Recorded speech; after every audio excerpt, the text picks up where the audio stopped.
Hello everybody, this is Dr. Peter Dillard, and in this video I would like to give an introduction to Wittgenstein's later philosophy. In particular, I would like to say something about his ideas in the philosophical investigations.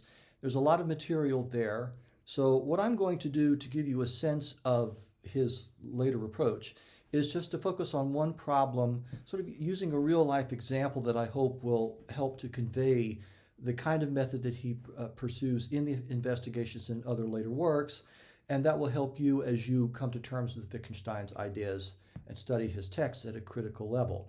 So let's go back to a rule or an example that I posted in my Twitter feed a week or so ago, a few days ago, by means of kind of a preliminary piece of homework to help you prepare for understanding what I'm going to say today. And this was actually a sign that's on a pool area in my development complex. And if you remember, this was the sign. You can go back into my Twitter feed and find it if you want to. But it's a sign that says, "Caution, jumping wall can cause bodily injury." And the question that I posed at the time was, well, how might that be the occasion for certain kinds of philosophical puzzlement? And are these puzzles legitimate? Do they have legitimate answers, or is there something wrong with the puzzle itself? And what we're going to see today is that they can give rise to a certain kind of philosophical puzzlement, but that Wittgenstein wants to, as opposed to solving the puzzle, show that there really isn't one, and it will be key to his approach to appeal to the things that we ordinarily say in everyday contexts that give us a purchase or a grip on the very words that we use to formulate the problem. And that when we very carefully attend to everyday use or ordinary use in everyday context, we'll see that the words that as we're trying to use them in the philosophical situation or context don't really have any content. They fall apart and they don't really articulate any serious problem that we can wrap our heads around. So let's go to this example now and use that as a way of making this point. So let's try to approach this in a philosophical vein. I come across this sign on the wall around the pool area, which says, "Caution, jumping wall can cause bodily injury." Now, what does that mean? Well, why doesn't it mean, here's a possible interpretation of that sign. It could mean that, well, the wall itself is a jumping entity. The wall is capable of jumping, and when it starts jumping around, if I'm in the vicinity of the wall, it could jump on me and cause bodily injury. That's a possible interpretation of that rule. Why doesn't the rule mean that? A philosopher might ask. Now, somebody might respond to that in a philosophical vein and say, well, wait a minute. Clearly, that's not what the rule means. What it means is not that the wall can jump around, but that if somebody jumps over the wall, that can cause bodily injury. Okay, well then the philosopher, or the skeptical philosopher, comes back and says, well, wait a minute. Okay, so then here's another possible interpretation of the rule. What the rule means is that if somebody jumps over the wall, he or she could land on the other side, maybe on an ant or an insect or a moth or something, and cause bodily injury, right? And then the person who responds to that would say, well, no, that's not what it means. That's not the right interpretation. It means that you're not supposed, or a human being is not supposed to jump over the wall because it might cause bodily injury to the human being who actually jumps over the wall. So then the philosopher comes back and says, okay, well, let's see then. Well, maybe what it means, maybe what it's telling me is that, well, look, if you, or if a human being jumps over the wall, then that will cause the human being bodily injury. And maybe the rule is saying, yes, so you should, if you're interested in doing that, you should go ahead and do it. If you're interested in causing bodily injury to yourself, then by all means, here's an example of what you could jump over in order to do that. So that the rule is actually an invitation for somebody who is so minded to jump over the wall and cause himself or herself bodily injury. Then the person who's responding to the philosophical skeptic says, no, that's not what it means. It doesn't mean that at all. It doesn't mean, it's not an invitation to jump over the wall in order to cause bodily injury. It's telling people that they shouldn't jump over the wall because it will cause bodily injury, and we don't want that to happen. And then the philosopher comes back yet again and says, okay, well, maybe this rule is then directed at the people who are living in the near vicinity, not anybody, but just the people who happen to live around the pool area. Anybody else is welcome to jump over the wall, but these people, if they jump over the wall, that will cause them bodily injury. And so the rule is an injunction only directed at them not to do this.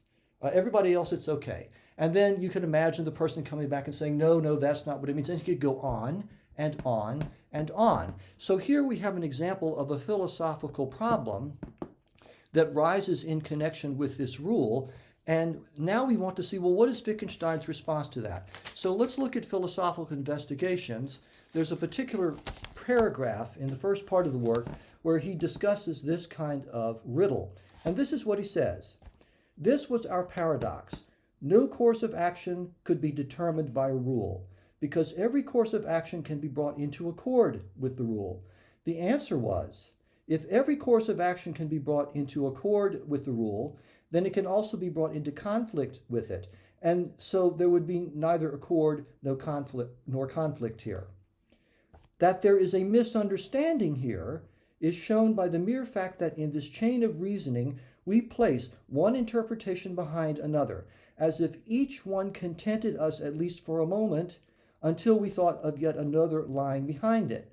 For what we thereby show is that there is a way of grasping a rule which is not an interpretation, but which from case to case of application is manifest in what we call, quote, following the rule, unquote, and, quote, going against it, unquote.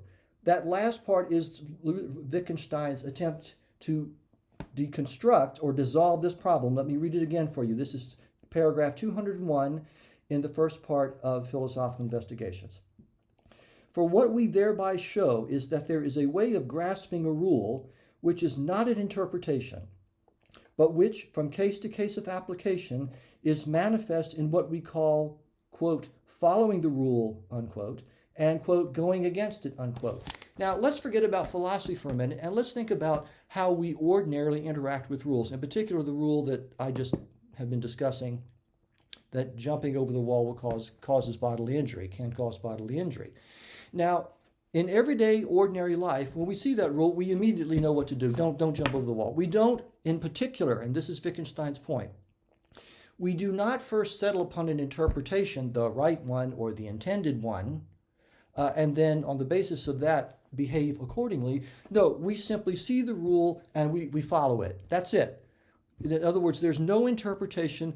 We have been trained and initiated into a culture where we have come as part of learning the language and the form of life that's interwoven with it. I'll talk a little bit about that more in a minute. But by being inculcated and into this language, we follow rules directly without interpreting them. That's part of our competence as language speakers, and it's part of the ordinary understanding of these words in everyday contexts that are now being used to formulate a philosophical problem. The difference is that in ordinary life, we simply follow the rule. In other words, the rule is here, and then we follow it. Whereas in the philosophical case, there's an interpretation that has to be settled upon first before we know what to do with the rule. And for Wittgenstein, that is a distortion. There's something wrong there. And notice, and here really is a key point for dissolving the problem of rules that we were discussing a minute ago. Notice that each time an interpretation is proposed for that rule, that I know, and the philosophical skeptic knows what that interpretation calls of me, or demands of me, or calls upon me to do. How am I supposed to respond to that interpretation? If the rule really meant something like, well, you know, this wall is actually capable of uprooting itself and jumping around, and so you better not be in the vicinity of it because it might jump on you and cause bodily injury. Once we hear that interpretation, we don't need another interpretation to know what that rule would require us to do. We would skedaddle. We would get out of there. No interpretation intervenes, in this case, between the skeptical interpretation and what we do. We already know that. And Wittgenstein is saying this in the very philosophical problem, in the statement of the philosophical problem or paradox itself. We are drawing upon our ordinary, non-interpretive, everyday understanding of how to follow a rule. That's what allows us to allegedly formulate the problem. But once we recognize that, and once we recognize that following a rule, as we ordinarily understand that, and there really isn't any other way of understanding that we've been given, once we grasp that, then the philosophical problem falls apart. Because in order to follow a rule, I don't need an interpretation. to follow it. And in particular, then, I don't need to settle on a standard interpretation by ruling out other logically possible ones in order to follow the rule. That dissolves the entire problem. Now, finally, what is this business about general facts of life? Well, let me say something. Let me read something else from part 2 of the investigations. And this falls under Roman numeral 12, towards the end of the entire book. Wittgenstein, I think it's number 366, section 366 in this edition of the investigations, in part 2. I am not saying if such and such facts of nature were different, people would have different concepts in the sense of a hypothesis. Rather, if anyone believes that certain concepts are absolutely the correct ones, and that having different ones would mean not realizing something that we realize, then let him imagine certain very general facts of nature to be different from what we are used to, and the formation of concepts different from the usual ones will become intelligible to him. So these general facts of nature, or what Wittgenstein sometimes refers to as forms of life, these also are interwoven with our rules. So for example, when I showed this original example as a piece of homework, I mean, this rule occurs in an everyday setting that is not only interwoven with the ways that we use language in everyday life, but it also is part of our worldview, general facts about the world and our form of life that we come to know as we grow up as children who are indoctrinated or trained in the language, in whom the language is inculcated. They also come to take on a general understanding of how the world works. And one of the ways that the world works is that walls that have been built around a pool or any other structure, they don't suddenly uproot themselves and start jumping around, posing a risk to people who are in the vicinity of that area. That just doesn't happen. Right? Now, we can imagine a possible scenario where the world was like that.